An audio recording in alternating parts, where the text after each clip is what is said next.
Back in 2020, I was becoming more curious about intergender dynamics between men and women, especially when it comes to both romantic and non-romantic relationships. I was so fascinated by the differences that we have, but I couldn't quite put my finger on it. I understood intuitively some of these differences, but it was oftentimes hard for me to articulate them in a rational manner. And this is where my curiosity about this topic was ignited. So I began to look at some resources on YouTube, and I ran into one particular channel that for some odd reason piqued my interest. It was a guy from Australia named Alexander Grace, who is only 1 year older than me. Since he and I are of a similar age demographic, I thought, yeah, this guy might be more relatable to me than listening to some 21-year-old who operates purely on speculation and theory, but has no idea how these things work in real life. So I began to watch his videos on male and female psychology in order to figure out how dating functions in the modern social media and dating apps filled society. My eyes began to be open about how men and women interact in today's world, and I was blown away by the toxicity many women can display, especially towards men. This wasn't just true of single women, but also women in relationships, the ones who are supposed to be the quote-unquote good women. I was not only hit by this dark reality intellectually, but emotionally as well. There was a point in my life where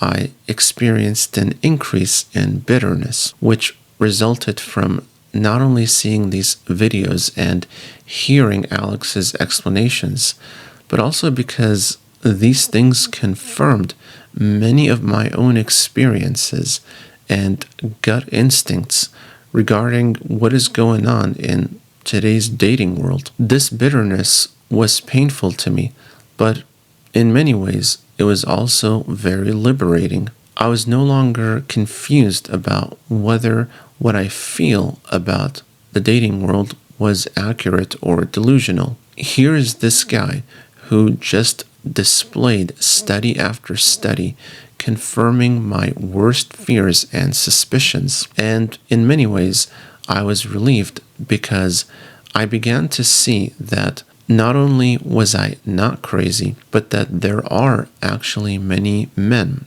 and some women who also share this view that I had. So it always feels good when you know that there are others out there who share your views about society, and it makes it easier to deal with the situation instead of just getting overwhelmed and isolated. In many ways, this is what Alex's YouTube and Patreon videos helped me understand. His content gave words to a phenomenon I felt but couldn't quite articulate in either words or data, and it gave me the certainty to proceed in life with courage instead of cowering in fear because I think others will see me as an oddball who thinks weird stuff. However, not all of his content had a positive effect on me. I've also experienced quite a bit of negativity. So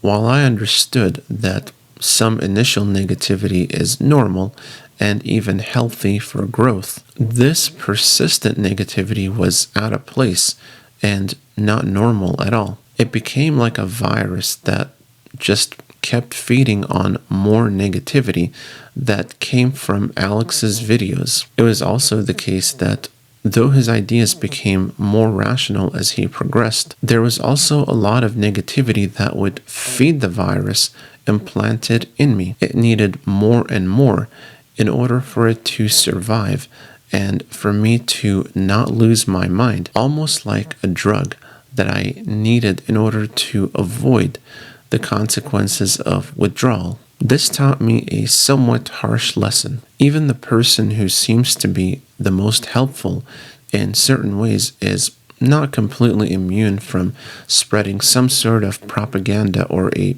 personal agenda. While I feel that Alex is genuinely trying to help men learn the dating landscape and be in a long-term relationship with a high-quality woman, something a lot, though not all, red pill content creators don't do, which I truly respect. I also think that at the end of the day, you end up becoming hooked on negativity in order to be able to function. One glaring evidence of this is the comments section. Many comments on his videos are from men who are super negative and bitter, and while I can empathize with how they feel, I notice that not many of them are trying to get better. Instead, they seem to be content with being bitter and resentful towards women, and I don't want any part of that. Obviously, the same can be said of a lot of quote-unquote pink pill content, which is the red pill version for women. The majority of the women consuming that content are bitter towards men and have no desire to change. If anything, they only want to double down on their bitterness and hatred. I cannot allow myself to be part of communities that foster this kind of bitterness and hatred. To be fair, Alex has pointed out multiple times that he does not share the sentiment of these individuals and that they should look to other content creators if they just want someone to encourage their hatred. But the fact that his content fosters some bitterness is still a telltale sign that something about his message is amiss, even though he is easily one of the best sources on dating and relationships, in my opinion. So that's it for this video. If you like this content, make sure to give it a thumbs up, subscribe, comment, and share to get notified about more videos like this one. Thank you for watching and see you in the next video.